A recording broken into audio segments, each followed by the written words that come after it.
और कोई लिख सकते हैं कि suppose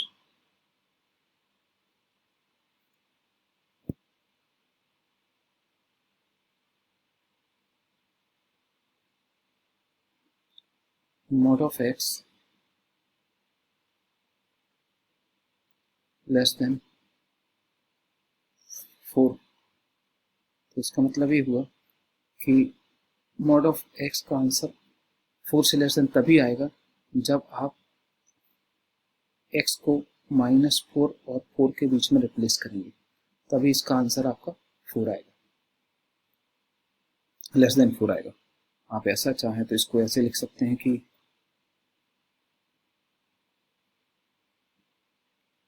x is greater than -a and x is less than +a। So sorry +a मतलब एक को आप 4 लिख सकते हैं।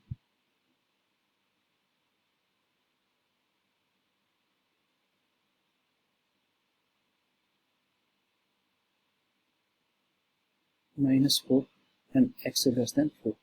तो आपका जो एंड साइन आएगा बीच में, ध्यान रखना, ठीक है। सो इसका मतलब ये हुआ कि x belong to -4 to +∞ and x belong to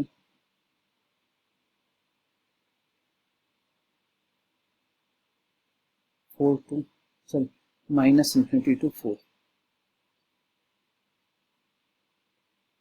आप चाहो तो आप अपने आंसर को ऐसे ही छोड़ सकते हो। एंड का मतलब होता है इंटरसेक्शन, तो इनके बीच में इंटरसेक्शन निकाल सकते हो। ठीक है, एक बार फिलहाल तो यहीं छोड़ते हैं, बना लेते हैं। ठीक है, सो नेक्स्ट वन इज, अगला देखते हैं कि क्या है। सो क्वेश्चन में देखते हैं, कुछ और देखते हैं। If mod of a greater than a, of course a not equal to 0, यहाँ पर a 0 नहीं है। अगर ये 0 नहीं है तो mod of a equal to a है, तो इसका मतलब ये हुआ कि जो a की वैल्यू है a बिलोंग टू वही a greater than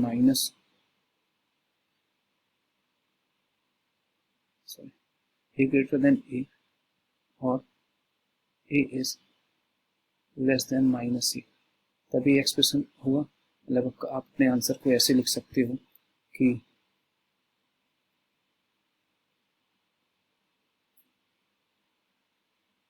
a belong to -a से -∞ to -a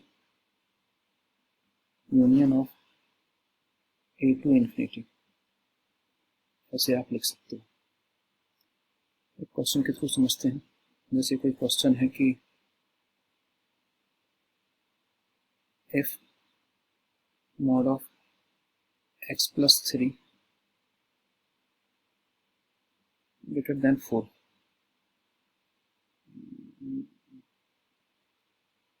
greater than 4, 4 solve it. इसको सॉल्व करना है तो जैसे मैंने देखा कि जैसे यहाँ पर a बताया था, एक a मतलब कोई एक्सप्रेशन था वेरिएबल के फॉर्म में, जो कि यहाँ पर x plus 3 है। So answer is x plus 3 greater than 4 और x plus 3 लेस देन -4। आप ऐसे लिख सकते हो, दोनों में से आगे पीछे कैसे भी लिख सकते हो।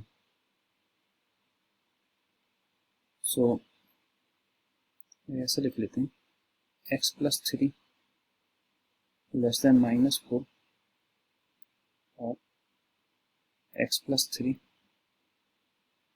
Greater than 4। अब किस केस में क्या होगा कि x plus 3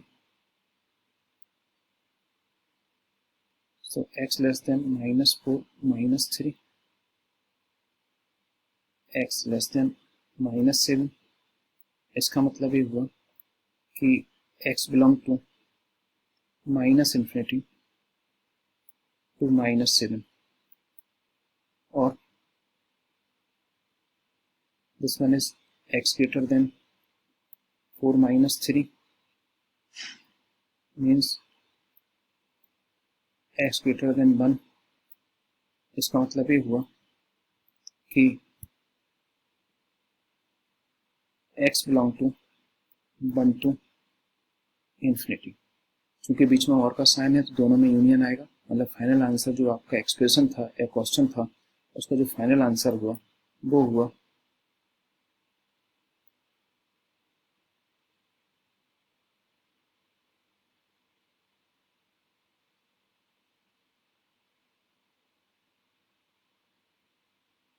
फाइनल आंसर हुआ x बिलोंग टू -∞ से -7 यूनियन ऑफ 1 टू इन्फिनिटी। ये आपका आंसर हुआ, फाइनल आंसर हुआ। ओके, एक कोई क्वेश्चन और करते हैं।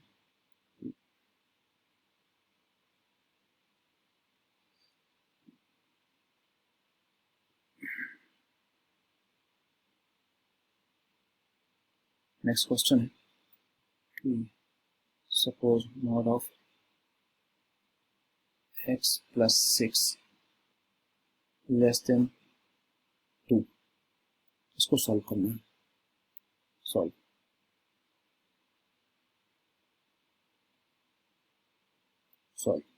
इसको सॉल्व करना है। तो अगर x प्लस 6 लेस देन 2, जैसा कि हम जानते हैं कि लेस देन का मतलब ये होता है, ये इस वाले केस को फॉलो करेगा कि if mod of A less than e,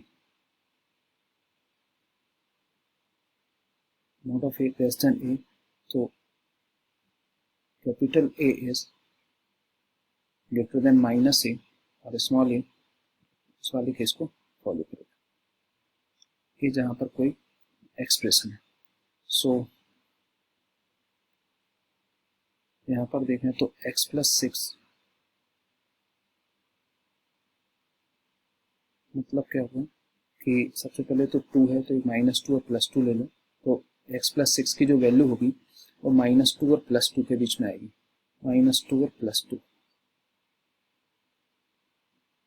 okay, अब इसका मतलब ये हुआ कि x plus 6 greater than equal to -2 and x plus 6 less than equal to -2, sorry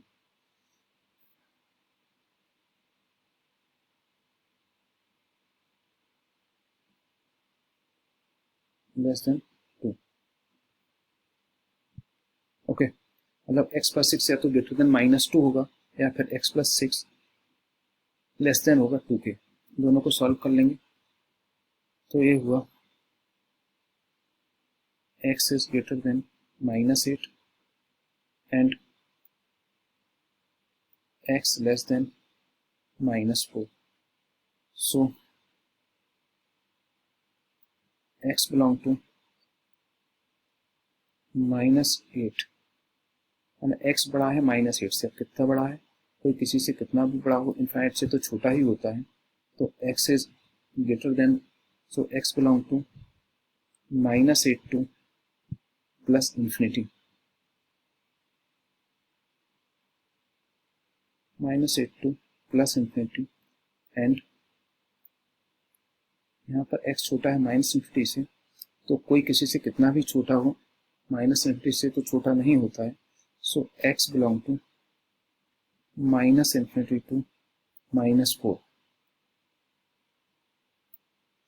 अब फाइनल आंसर के लिए दोनों के बीच में इंटरसेक्शन लेंगे, तो इंटरसेक्शन लेने का मतलब, एंड का मतलब होता है इंटरसेक्शन। तो कैसा है, यहाँ पर है -8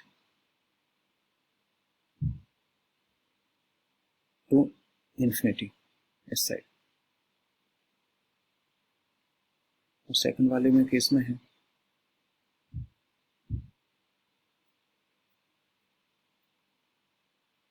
-4,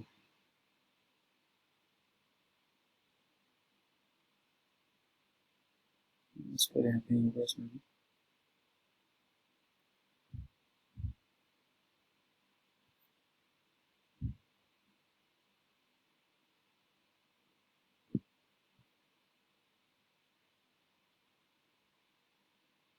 -4 टू -इन्फिनिटी, -4 से लेके -इन्फिनिटी के बीच का जितना पोर्शन होगा वो।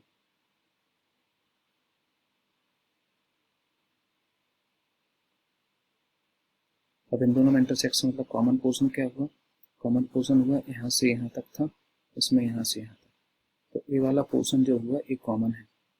कौन सा वाला, ए वाला, मतलब यहाँ से लेके यहाँ तक का, और ए वाला यहाँ से लेके भी यहाँ तक।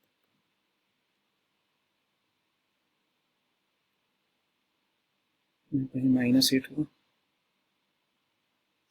तो फाइनली क्या आ गया answer, answer is x belong to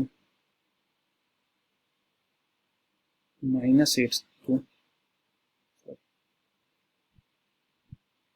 x belong to -8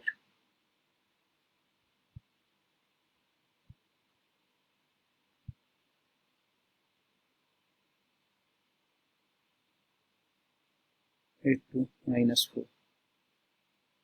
अगर आप इस एक्सप्रेशन में -8 -4 के बीच में आप कुछ भी पुट करते हैं तो हमेशा आंसर आपका <2 आएगा।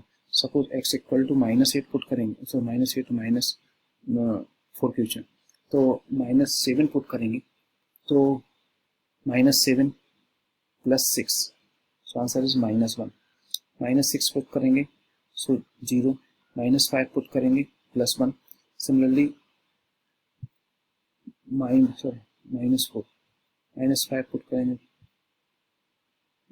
-4 पे, जब -8 तो -4 के बीच में अगर आप इसमें कुछ भी पुट करेंगे तो आंसर आपका <2 आएगा।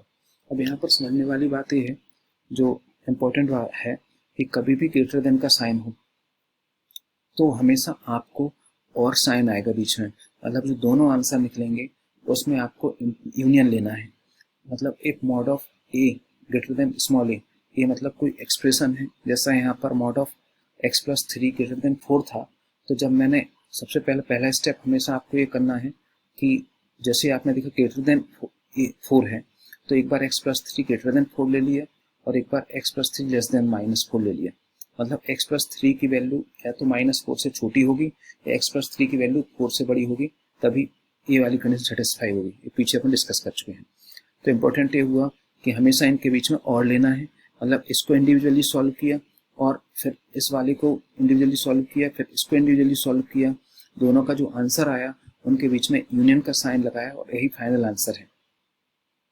लेकिन जब लेस देन का साइन होता है तो लेस देन वाले केस में, सपोज जैसे यहाँ पर था x+6 लेस देन 2, तो अगर लेस देन वाला केस होता है तो लेस देन वाले केस में